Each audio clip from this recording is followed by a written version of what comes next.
Hey, and with this, we're live. It's Conrad again. Look here. I'm home at the moment. And we just got the first question. I was just thinking if I needed to cancel. Um, in any case, first question. This is a question by Thomas de Amelio, who asks, in which order do you recommend to write the sections of the paper? And this is a great and important fundamental question when writing papers. I think I can give a good answer to that. I always start with the abstract. And let me highlight why I always start with the abstract. A paper makes some kind of a logic, not like I highlight what's missing in the literature, in the introduction, and why we're doing all that. And then from there, I transition into, therefore, we do this experiments and the whole results section, all the different things that we do, and then the discussion, what this all means. But when I start writing a paper, it's just an idea very far at the back of my mind. Yeah, it would be nice to do something in that broad area. Now, how do we get from like this broad idea that we have somewhere to an actual paper? Well, it's about making it into a story. Not like we know kind of what we can do, we know kind of what we're interested in. How does it become a paper? For me, this is always the abstract. The abstract forces you to kind of get the logic of the paper into the right format. Not like, what's the logic of an abstract? What is missing in the world is like the first two sentences. And then we transition to like fill this missing thing within the fabric of science. We will do the following experiment to run those tests and so on and so forth. And then once we've done that, we ask like, yeah, this is what we find. And then we move on to, this is what that means. And this is how the world will be different afterwards. So if you write the abstract first, you kind of know what the story of the paper is. No, hold on. You'll say, but Conrad, by the time I write the abstract, I don't know what the story is. But here's the thing. Most papers don't have a story. Most papers don't work. It's not that they have a question that they answer. Most papers just do stuff. And as a reader, you're like, okay, you've done an experiment. What does it mean? Why you're doing that? And there's this idea that somehow the world will fill in all the missing things. But that's not what I experience. Instead, the way I think about an abstract is I ask, there's a question that I could ask to the universe. How can I find that this question would be relevant? So when I ask people to write an abstract before the code, one line of code, do one experiment, I'm just like, imagine everything happens the way you hope and dream. How would the abstract look like? And by writing that, you're going to find out, oh, that's not actually what I want to say. I'm already convinced of that. Or this is not actually what I want to say, because even if I would say it, no one would care. And I wouldn't care either. And so lots of projects die at the abstract stage. You write the abstract and you're like, no, that's not working for me. So always the abstract first. Now, how does my process continue? I say, okay, I have the abstract, which is kind of the story that I want to tell if the data supports it. Now, I don't know at that point of time if the data supports it. So for me, it's abstract and title that goes with it. And then after abstract and title, we start doing the research. We code up the things, we run the experiment, we get the data, we do the experiments with the animals. And then as soon as we do that first thing, almost no abstract survives contact with reality. So as soon as that happens, we rewrite the abstract. And at that point of time, we might find out, oh, this is actually no longer important. Then we might still want to publish it because the file draw effect is a reprom, but we kind of know which direction we're going. In most cases, it's not that it's no longer interesting, but it changes the fabric of the paper. Now, what's the other reason why abstract first? So if I want to convince you of some answer to a question, usually it's not just one experiment, but I need the right set of control experiments, the right setting, the right experiments. All those pieces need to fit together. So as soon as I update the abstract, I will also need new controls. Now, a lot of people, they kind of do the experiments, and all the way at the end, they like fill the controls, and then they come out negative. And by that time, it's kind of very difficult to let go of things. So for me, it's abstract first, then research, then comes the figure making, then comes the kind of write the whole outline, and then it comes to the writing of pieces. And by the way, outlining is so important. Like most people spend very little time outlining. They kind of go almost directly to writing. I think spending a couple of days in outlining, running it by the professor, running it by the collaborators makes papers so much stronger. Because without outlining, I find that almost everyone zigzags. They say one thing, they say another thing, they come back to asking the first thing. It's happening all the time. Great question, Thomas. Let me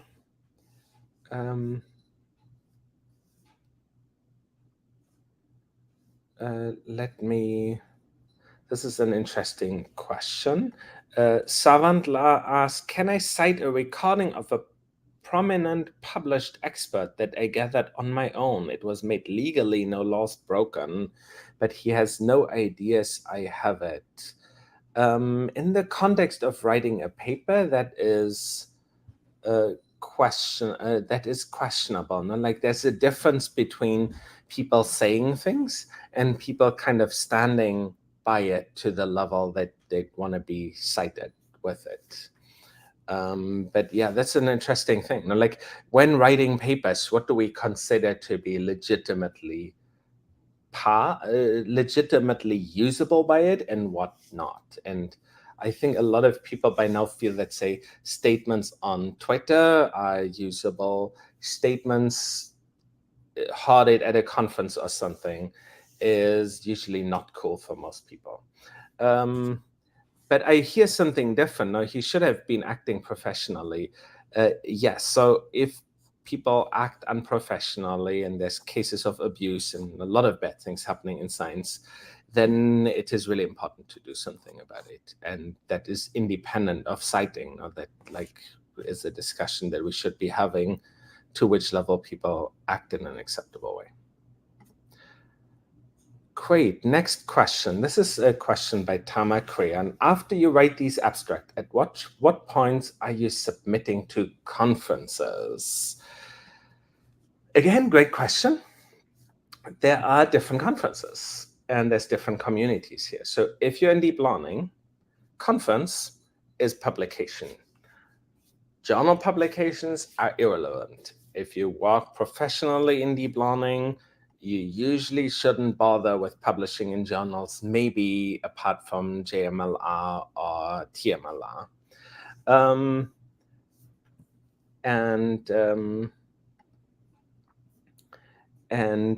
But if you're a neuroscientist, the way I think about it differently. So the pacing in the deep learning field is very fast. Now you're expected to push out a paper every couple of months. So they tend to be a little incremental. In neuroscience is often the other extreme, where you can say it's these big experiments with all the different pieces that all build on one another. And it takes a really, really very long time. In that case, what I'd usually say is the right time to go to a conference is the time where what you can learn at these conferences is useful for you. So by the time the idea is clear, so neuroscience is this big field with lots of links that we might not even know. So then it's very useful to run a paper kind of, or an idea by a conference to get the feedback there. What do people say about it? Do people resonate with it? Which aspects do they resonate with? So it can often help to fine-tune papers. So what I usually say is every idea should kind of be presented at a conference at least once. The right time, I think, is the time where the feedback's going to be most useful. From my perspective, that's at the time where you can at least show the majority maybe of the data or something. But it's a difficult question to answer. Here we have a second question by Thomas de Amelio, who asks, what recommendations do you have for publishing null results? So this is a surprisingly complex issue. So let me make the 2 points. If I'm working, say, on a drug that would cure cancer, there's a big difference between this drug cures cancer and this does not cure cancer. So, and if that drug would cure all cancers, it would be incredibly important and the most important piece of research we could imagine. If it doesn't cure all of cancer, or doesn't cure any cancer, it's kind of a lot less interesting. I mean, you can say you need to tell the world so that not someone else runs the same test if something will cure cancer.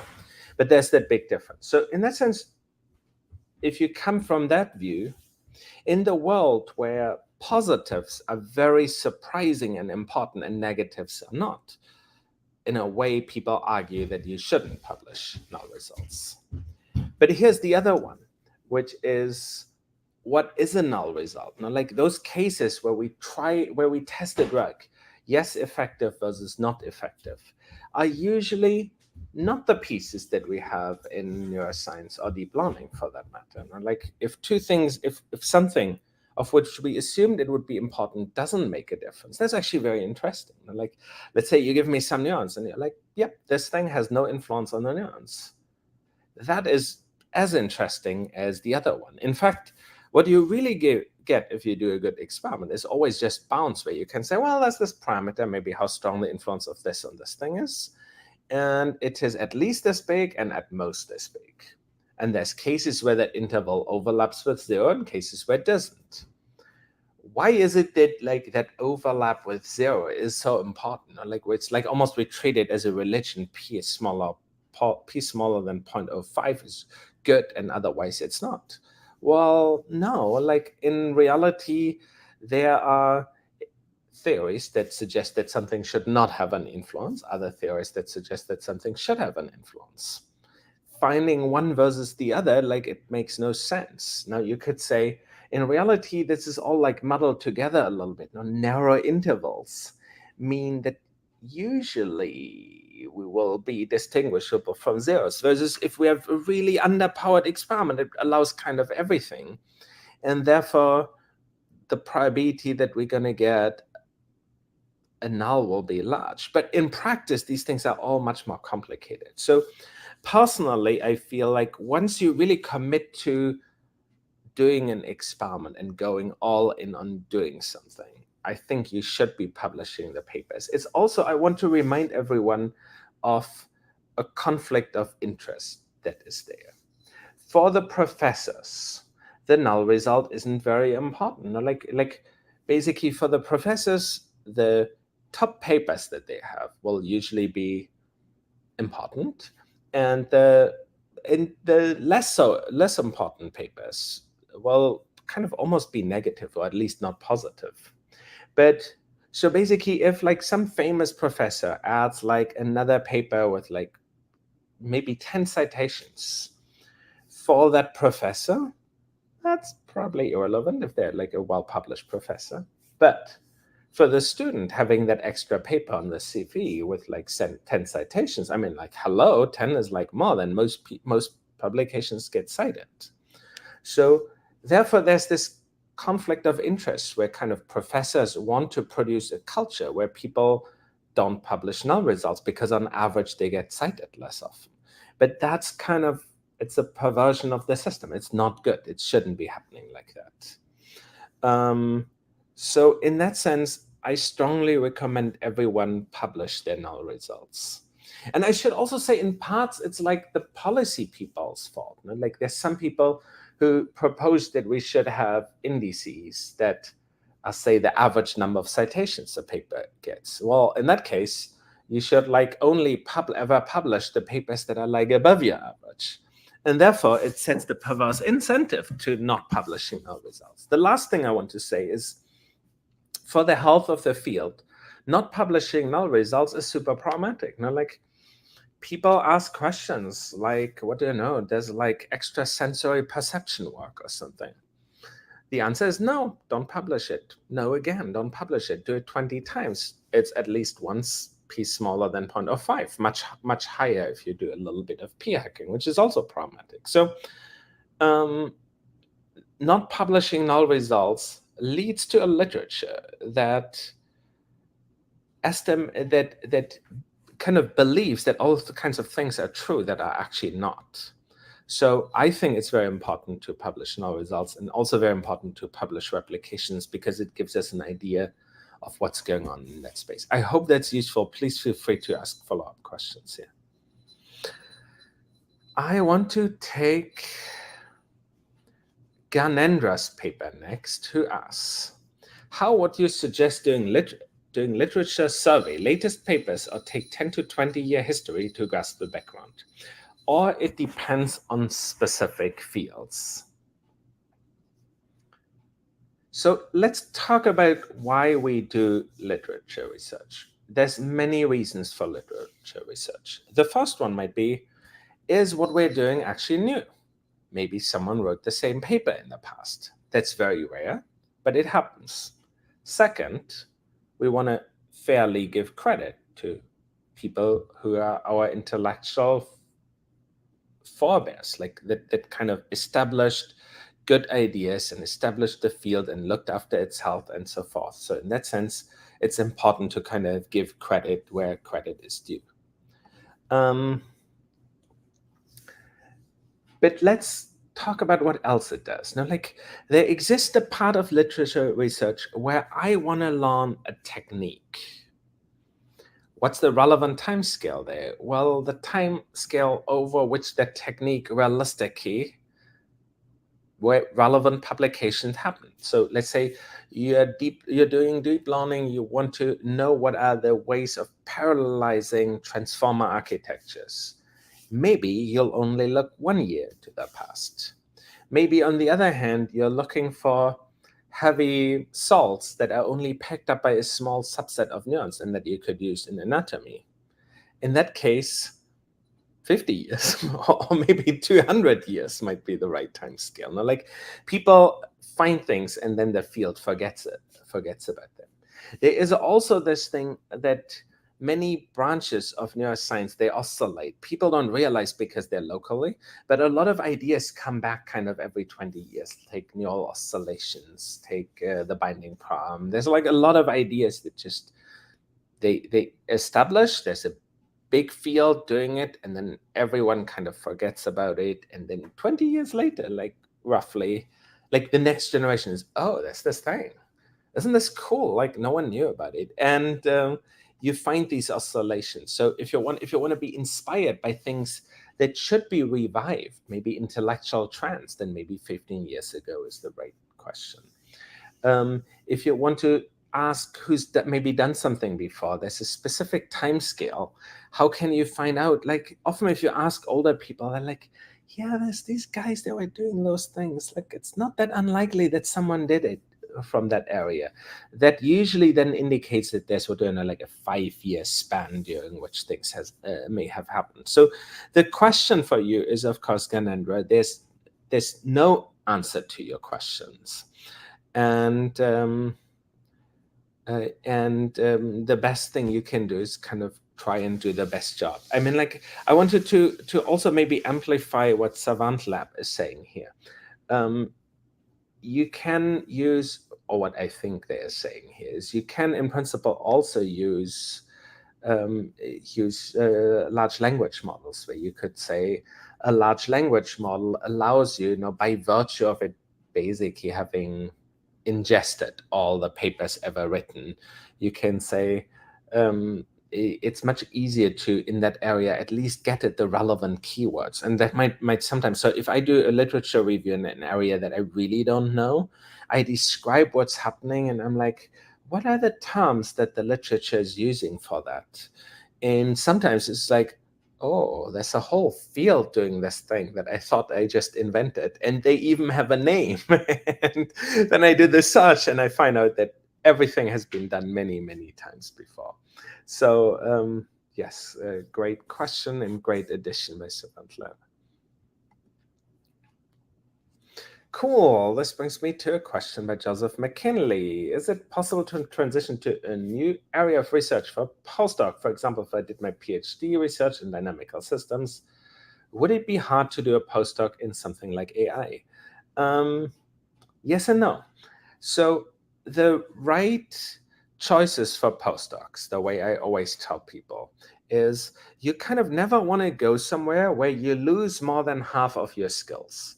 So if you've been only dynamical systems and then you do a non-dynamical AI work, probably not great. Why is it not great? You have little to contribute to the team that you'll be joining. Therefore, the team and the professor and whoever else is on it will like invest less in you. And therefore, it will just not be such a great experience. It's also so if I want to get from here to here, what I usually do is I start writing papers that interpolate, that just go into the right direction. So let me maybe sketch how I would do that if my background is in dynamical systems, but I want to be in AI. So there's a lot of dynamical systems research in AI. You know, people use recurrent neural networks that have interesting dynamics, and people do theories about dynamics there, and people build applications papers of how the dynamics can be useful, and people build machine learning systems to help in dynamical systems to locally fit them or something. They use machine learning concepts to understand stability issues in dynamical systems and vice versa. So there is a lot of that research that's interpolating between it. And so um, so so in that sense, kind of, if you start in dynamical systems, it's easy to get into AI. But I strongly suggest, don't like say, oh, I'm doing AI next. No, rather do, how can I bring some AI into my dynamical system stuff? Or how can I bring some dynamical systems insight into AI? I hope that's useful. And here's a question by Savant Lab. Do you know how to use Spectre to find papers? And no, I don't. And I would have to like Google Spectre, quite honestly. But yeah, it's great to have here suggestions on how to find papers. Thank you. With this, we managed to get to all questions. Does anyone have any additional questions on publishing or anything else for that matter?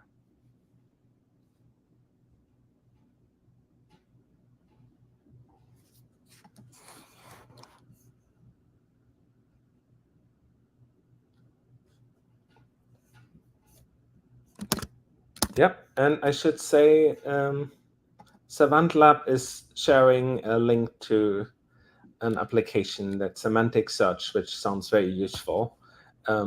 Maybe in that context, my lab had been quite interested in semantic like search things in the past. It's a very active research area now, and it's beautiful. And I think the way we search is going to change dramatically over the next couple of years. Thanks for pointing this out.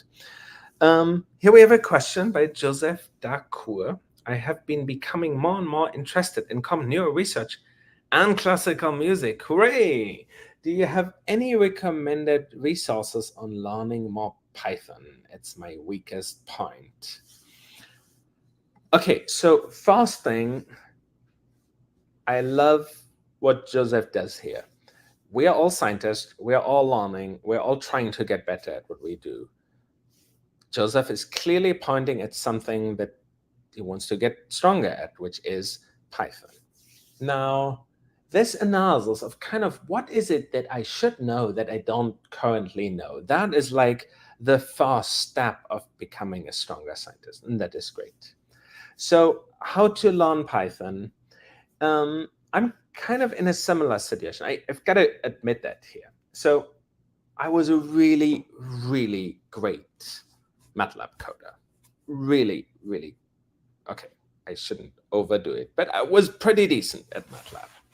And then, of course, MATLAB died, and I got to be an old senior lab head. And like, if you run a sizable lab, it's very difficult to upskill yourself. I've been waiting for a couple of years until a time where my lab shrinks enough that I can properly upskill myself on Python, and it still hasn't happened. But sometimes I'm in a place where I've like really like at least a few hours of time. One thing that I found super useful is to use ChatGPT as a tutor. The way that works is I'm like, okay, look, ChatGPT, and I have a generic script that kind of describes who I am. I'm like old, and I'm into computation, and I have a lot of experience with MATLAB. Kind of all kinds of things are in that paragraph, and then I say, I would like to get better at Python. My current level is at like an intermediate beginner or something like that. I have a decent amount of experience with PyTorch, but relatively little with NumPy, and I kind of explain those things. I want you to give me a set of Python coding prompts, and whenever I do a good job at solving them, I want you to make it harder for me, and whenever it's too hard for me, please make it easier for me. And it gives me some coding prompts. And I found that really great, because whenever I get stuck, I'm like, okay, look, I'm stuck here. Explain better what this part of your question means. And it feels really interactive, and it feels like I'm really learning very rapidly with that. And so that's one way that I thought is really useful. One way that is really useful for more advanced people, say those that are in my lab, is pair programming. Find someone who's better at you than programming and basically shadow them, see what they're doing, follow them, do code reviews. You write code, sit down with someone who's much more experienced than you, do a code review. What's good here, what's not? How could you have solved it better? There's many ways of improving Python, and quite honestly, I think the precision of thinking is the real weak point for the field. And Python, you'll learn it. Like the clarity of thought is very hard to learn. Adding more Python to your skill set is no major problem. Yeah, and thanks Savant Lab again. Python Neuro is actually also a great research for resource for this. Good. Here's another question by Taima Krean. As an undergrad, should I be trying to get a first author publication if my goal is to get a PhD? Yes, it totally helps to have a publication. There's no doubt. It helps in two ways. A, you show that you've been interested in it, and therefore you put time into it, and therefore you convince a lab to accept you to do the paper, and so on and so forth. So it's good in that sense. So it's good for the certification that it gives you. It's also good for what you actually learn. And like, if you want to do a PhD, you want to grow as a scientist. Growing as a scientist really requires you to do science. So if you want to get good at that, do it.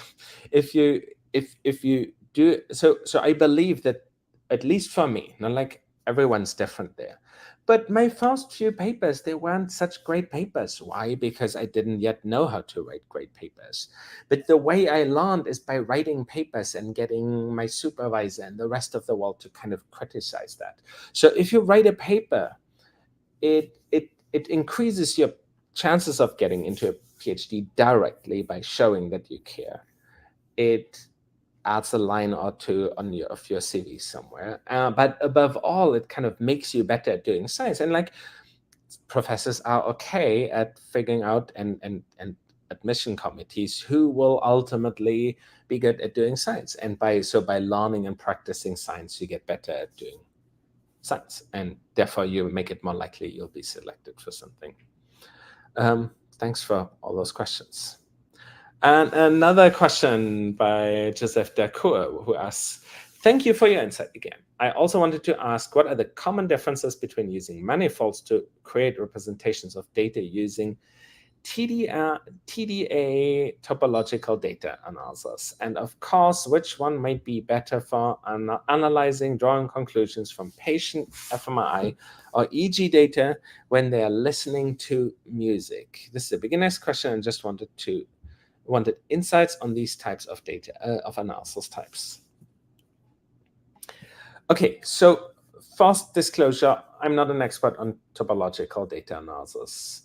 The way I understand it is what you do is you basically take the data, you kind of represent local neighborhood relationships between them, and then you kind of try and smooth things out, flatten things.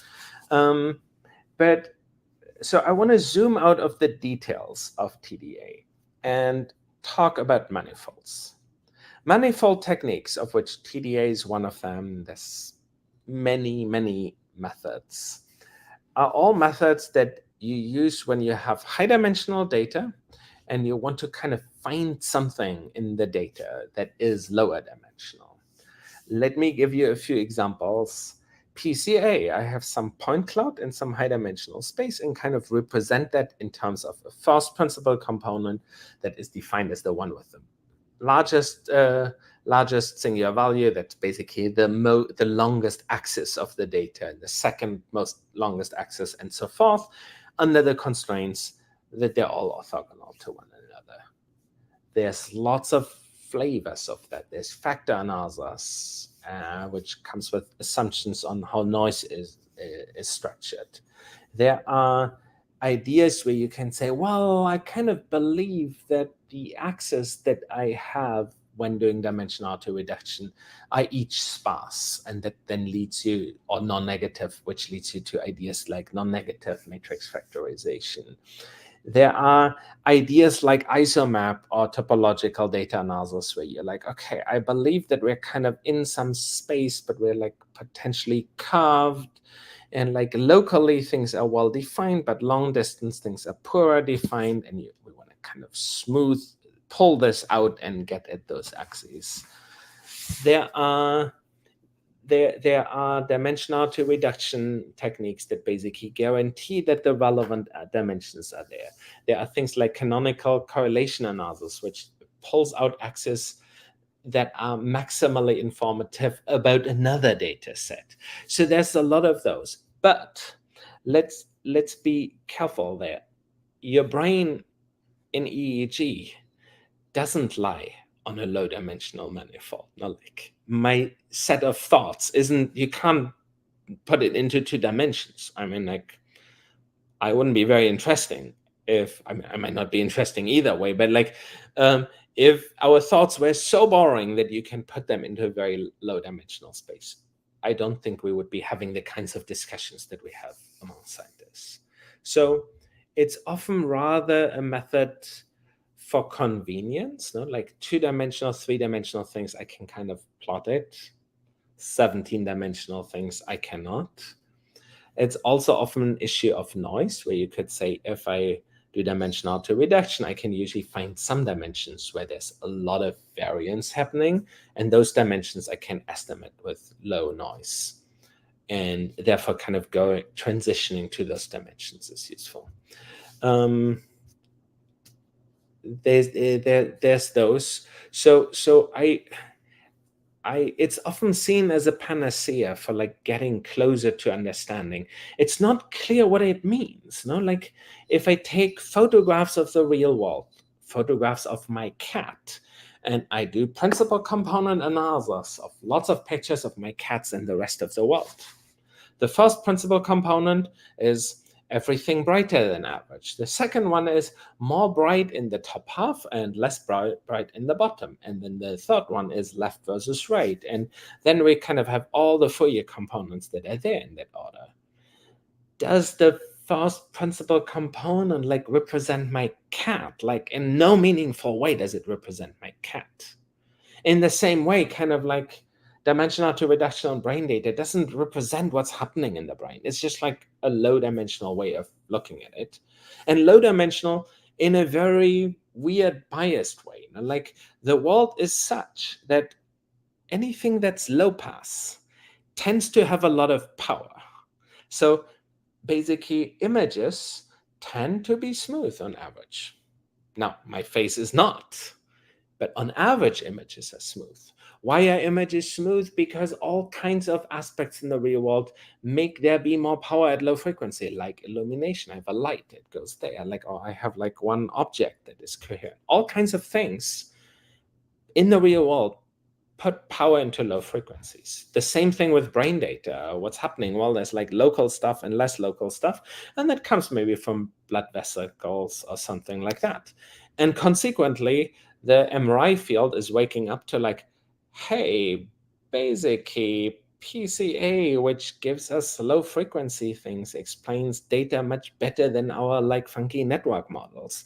So there is an interesting, there's a really interesting space where people are kind of, where like low dimensional methods carry a lot of variance, but they don't carry the meaning that we're looking for. Here we have another question by Timer K and follow-up. Is it more important to get published in a lab that's deep learning but not neural, or try to get into neural lab but probably not get published?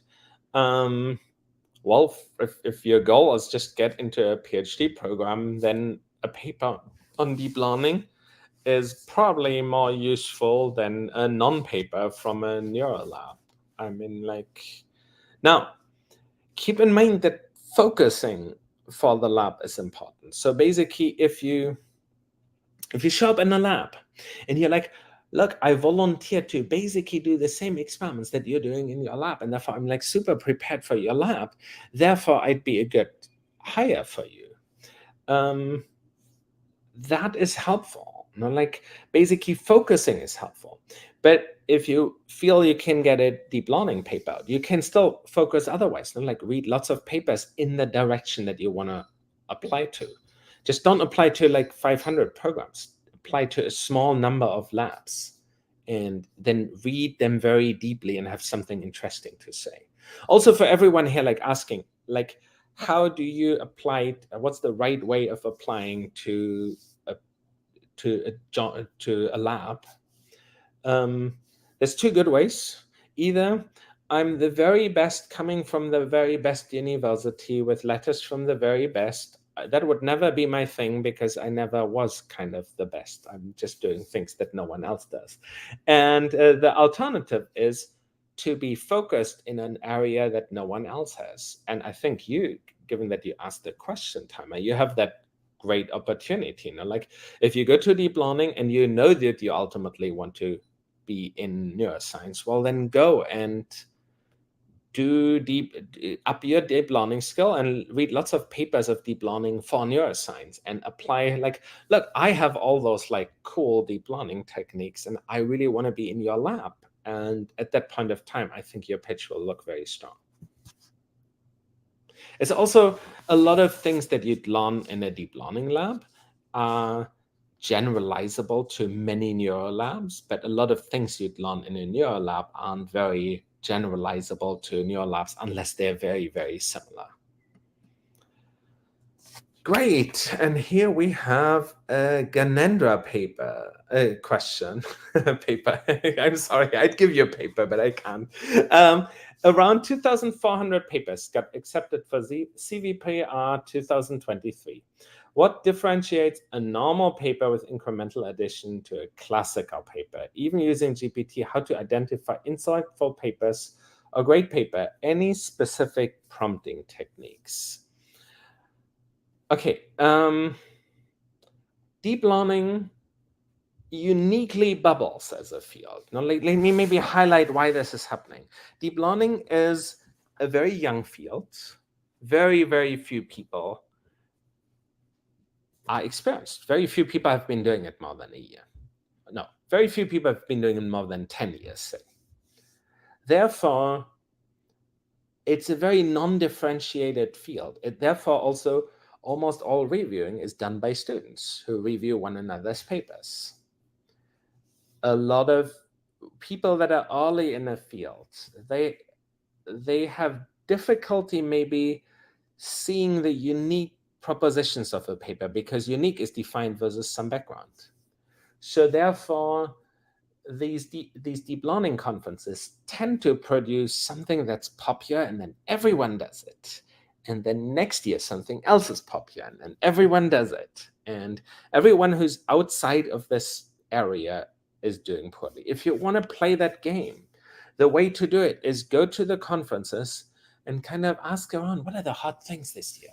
And people are like, oh yeah, that's this thing, like this is really, really cool. Lottery ticket hypothesis. And then it's like all kinds of people close to the core of that then write papers in that cool new thing in the next year, and then the next year it's dead. And so we have these like little bubbles there.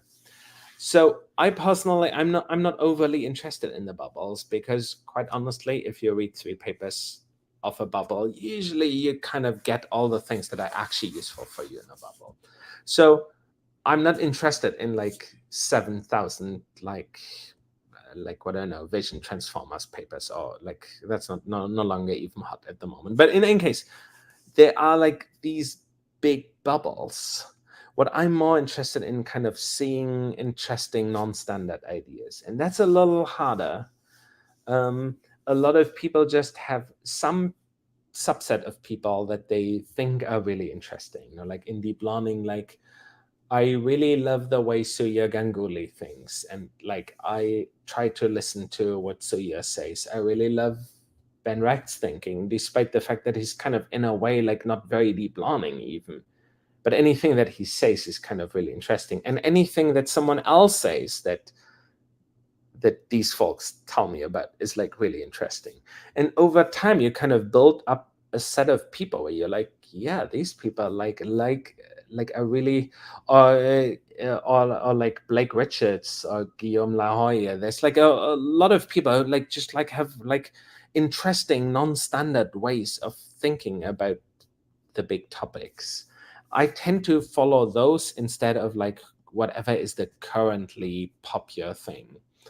The other thing is I tend to not go to these big conferences. They I mean, look, it's important for careers of everyone in deep learning to present at CVPR, and I'm all in favor of people going, but it's the experience at these conferences are absolutely, I mean, like at least I've never been happy there. It's kind of like so many things, and you're like, hold on, how's this paper different from that one over there? Oh yeah, that's this little thing.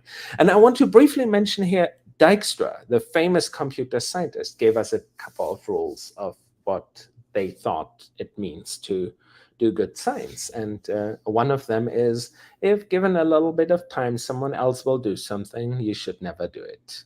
I try to live by that. By doing something, by never doing something that others work on at the same time, I never need to compete with them, and everyone is happy with it. And if someone else will do it in the same year or maybe the next year, what's the point being there? It's also, if you're at that place where lots of people work on the same thing, yeah, it's a way of like jumping into it and maybe getting accepted in a popular topic. But then you're one of the 500 others who kind of have the same skill set, and then